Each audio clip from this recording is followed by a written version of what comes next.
안녕하세요. 김성길 목사와 함께하는 사람 이야기 제2단원의 G7 과정입니다. 이 시간은 전 시간에 이어서 1-5회가 되겠습니다. 자, 페이지로는 16페이지입니다. 앞부분에서는 아픈 마음에 대해서 이게 뭐냐? 그래서 일반 심리학에서의 이야기하는 것과 또 성경을 바탕으로 한 우리 G7의 심리학, G7에서는 어떻게 이것을 보느냐에 대한 이야기를 좀 나눴고요. 이 시간에는 이 심리 질병의 영역을 어떻게 나눠놨는지, 이것도 뭐 아주 다양하다 보니까 이렇게 이제 구분을 좀 해놓은 부분이 있습니다. 자, 심리 질병은 마음의 병입니다. 그런데 그 안에 어떤 것들이 있을까요? 자, 여기에 보면은 DSM 다시 5에 제시된 내용인데요. DSM-5에 제시된 정신장애 범주, 이것은 2013년에 미국 정신의학회에서 발간한 정신장애 진단 및 통계 편람의 내용입니다. 여기서는 정신장애를 크게 20의 범주로 나누고 그 하위 장애로 300개 이상의 장애를 구분하여 진단 기준을 제시하고 있다고 합니다. 굉장히 많죠. 우선은 보면은 불안장애, 범불안장애, 사회불안, 광장공포, 공황장애, 분리불안, 그 다음에 강박 및 관련장애, 강박장애, 신체 변형장애, 저장장애, 모발 뽑기 장애 등, 그 다음에 외상 및 스트레스 사건, 관련장애, 외상 후 스트레스 장애, 반응성 애착장애 등, 우울장애, 주요 우울장애, 지속성 우울장애, 월경, 전기, 불쾌장애 등 양극성 및 관련장애, 제1형 또는 2형 양극성 장애, 감정순환장애, 정신분열증, 스펙트럼 및 기타 정신증적 장애, 정신분열증, 분열정동장애, 분열형 장애, 망상장애 등, 성격장애, 경계선, 자기애성, 반사회성, 연극성, 편집성, 강박성, 의존성, 성격장애 등,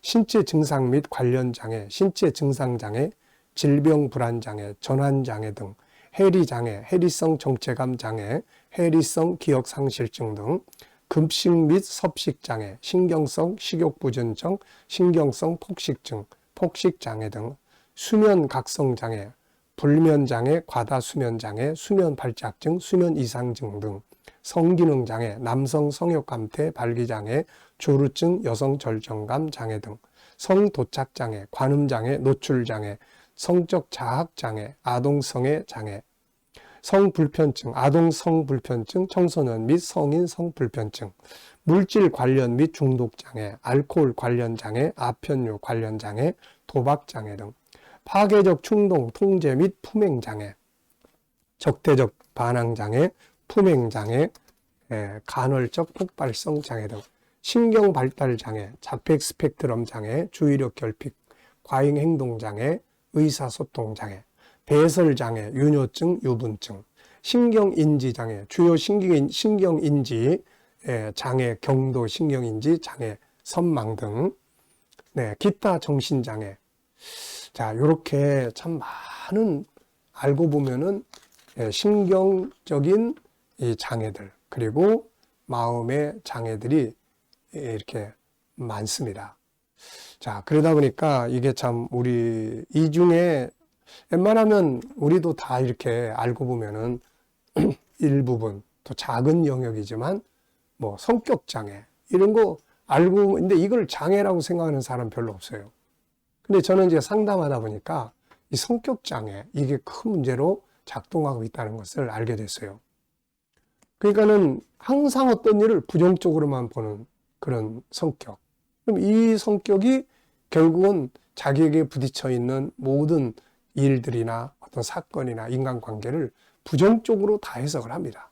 그러다 보면 인간은 부정적으로 해석하는 데서 오는 그런 어떤 내면의 이런 신경적인 요소들이 생겨요, 이게.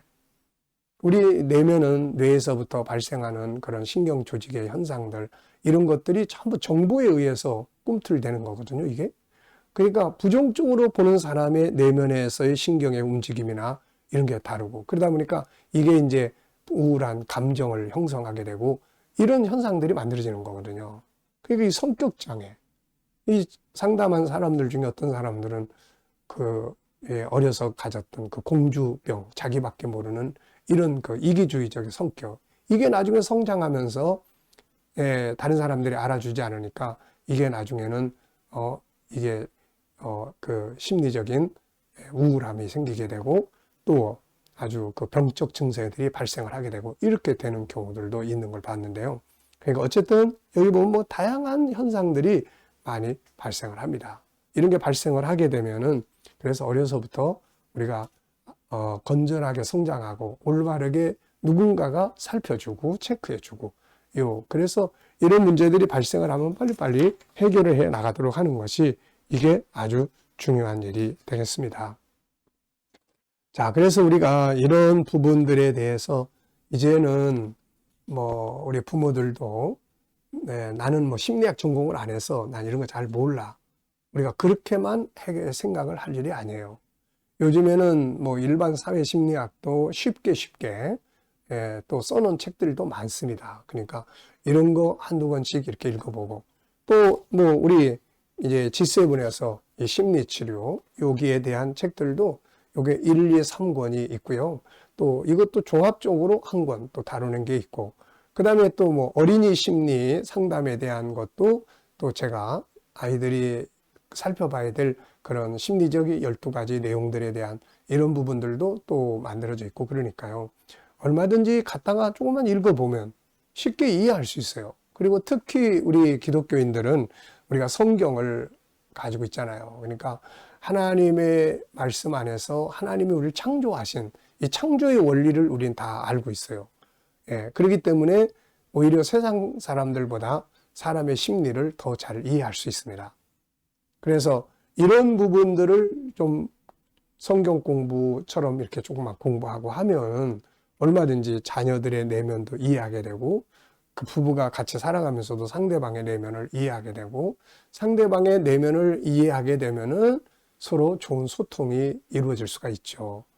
야, 저 사람이 이런 사람이구나. 우리 아이는 이런 내면을 가지고 있어. 이런 것만 좀 바르게 알아도 성장하면서 옆에서 자꾸 쌓이지 않도록 도와줄 수 있거든요. 이게 육신의 질병도 그냥 내버려 두면은 이게 점차적으로 안 좋아지는 것처럼 우리의 마음의 내면의 세계도 그냥 내버려 두면은 이게 점점점 더 안 좋게 성장을 합니다. 이게 그러니까는 소통을 잘 하면서 점검하면서 그래서 제가 우리 교회 학교 GTS 이 GTS 하브르타 묵상 안에서 바로 그런 기능을 담아 놓은 거예요. 그래서 이 GTS 하브르타 교회 학교는 상담을 기본 원칙으로 합니다. 그래서 교회 학교에 들어오는 아이들을 기본적으로 주기적으로 이렇게 설문지를 줘서 아이들의 내면을 살펴보게 하고 그 아이들의 적성도 살펴보게 하고 이렇게 해서 문제가 있으면은 빨리빨리 교정을 해서 그리고 이걸 바르게 키워가야 되는 거죠. 이런 멘토적인 목회, 멘토적인 역할을 하는 선생님들이 옆에 있어주면은 아이들은 어려서부터 이것 때문에 스트레스 받지 않고 이게 올바르게 성장을 해 가서 건강한 자아를 가질 수가 있게 되는 거고 이게 나중에 성장해서 사회에서 굉장히 중요한 역할들을 할 수가 있게 되는 거죠.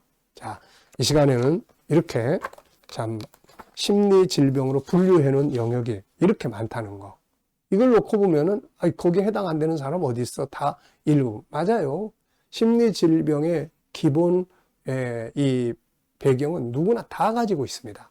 다 우울할 수 있고 다 또 뭐 폭식도 할 수 있고 다 또 무슨 뭐 성격적인 문제도 가지고 있고 다 불안장애도 다 가지고 있고 뭐 분노 불안도 다 가질 수 있고 왜냐하면 이 죄성을 가진 인간은 기본적으로 이게 다 있어요. 중요한 건 이걸 어떻게 관리하고 어떻게 치료해 나가면서 건강하게 만들어 갈 수 있느냐 하는 거거든요. 자, 이 시간에는 심리질병의 영역들에 대해서 우리가 간단하게 살펴봤습니다. 이 시간 여기까지 하고 마치겠습니다. 감사합니다.